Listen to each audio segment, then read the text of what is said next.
आजची सर्वात मोठी बातमी अकोल्यातून समोर येत आहे, जिथे जिल्हाधिकारी कार्यालयाच्या नियोजन भवनात आयोजित जिल्हास्तरीय जिल्हा परिषद विकास समितीची बैठक त्यावेळी राजकीय आराखड्यात बदलली। जेव्हा भाजप आणि शिवसेना बाळासाहेब ठाकरेच्या आमदारांमध्ये कथित बाचाबाची झाल्याची बातमी समोर आली। ही बातमी पसरताच दोन्ही पक्षाचे कार्यकर्ते मोठ्या संख्येने जिल्हाधिकारी कार्यालयाबाहेर जमले, ज्यामुळे तणाव निर्माण झाला। पोलिसांनी परिस्थिती नियंत्रणात आणण्यासाठी तातडीने सूत्रे हाती घेतली। नेमकी काय होती घटना पाहूया आमच्या सविस्तर रिपोर्टमध्ये। त्याच्यावर चर्चा करत असताना विनाकारणपणे विरोधकाचा आवाज दाबण्याचा प्रयत्न केला, पण हा उद्धव साहेबांचा आमदार आहे, आवाज दाबणार नाही। जिल्ह्याचे 29 कोटी ग्रामीण भागाचे रस्त्याचे आज आमच्या मतदारसंघाचे टोगाळलेले गड्डे पडले आहेत, ऍक्सिडेंट होऊ राहिले। 29 कोटी रुपये आमचे वापस गेले, याला जबाबदार कोण आहे? 8व्या महिन्यात जिल्हा परिषदनं प्रमा दिला। 8व्या महिन्यात 300 कोटीचा संपूर्ण निधी 10 मार्चला कलेक्टर ऑफिस मध्ये आला, आपल्या जिल्ह्यामध्ये आला 10 मार्चला। यांनी 31 तारखेला शेवटच्या क्षणात रिलीज केले। मग 8व्या महिन्यात प्रमा गेला, त्या 20 दिवस तुम्ही काय केला नाही बा? म्हणजे जाणबुजूनपणे जिल्ह्याच्या निधीचा जोपर्यंत पैसा मिळत नाही तोपर्यंत आम्ही निधी ट्रान्सफर करत नाही, अशी भूमिका यांची होती।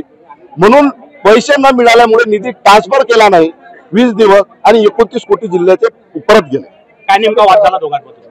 नाही, ते लाईन सोडून बोलायला लागले तर आम्ही तर ऑलरेडी लाईन सोडेल। लोक लाईन सोडून कोणी जर बोलत असेल तर आम्ही दमणारे नाही। शिवीगाळ वगैरे नाही, शिवीगाळ वगैरे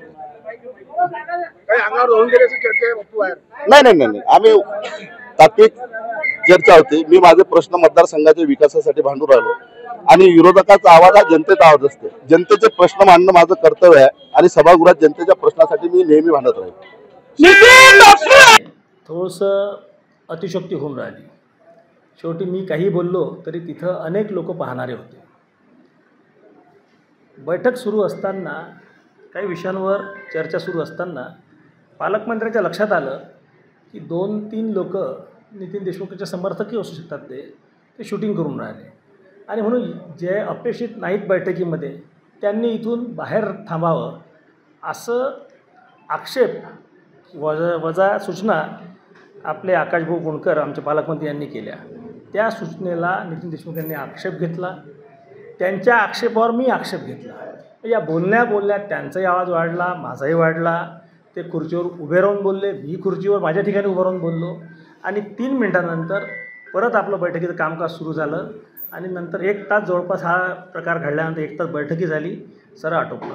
परंतु काही माध्यमांमध्ये असं आलं की आपण शिवीगाळ केली, खूप बाचाबाची झाली। त्यामुळे मग आमचे समर्थक त्यांचे समर्थक मग त्या DPCच्या हॉलसमोर जमा होणे हा सारा प्रकार शेवटी लोकभावना आहे, असा प्रकार झाला। मी माझ्या कार्यकर्त्यांना स्पष्ट सूचना केलेल्या आहेत की राजकीय विरोधक जे असतात ते विरोधक होऊ शकतात, त्याचे वैचारिक मतभेद होऊ शकतात, आपण दुश्मन कोणाला समजता कामा नये।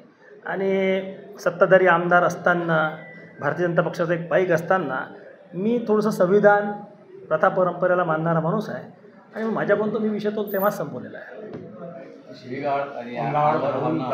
मी त्यांना शिव्या दिल्या नाहीत, त्यांनीही मला शिव्या दिल्या नाहीत। उच्च आवाजात बोलणं झालं हे मात्र नक्की।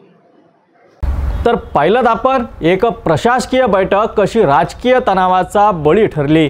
तथापि दोन्ही आमदारांनी शांततेचे आवाहन केल्यानंतर परिस्थिती शांत झाली। परंतु ही घटना पुन्हा एकदा दर्शवते की राजकीय मतभेद जनसुरक्षा आणि प्रशासकीय प्रक्रियांवर कसा परिणाम करू शकतात।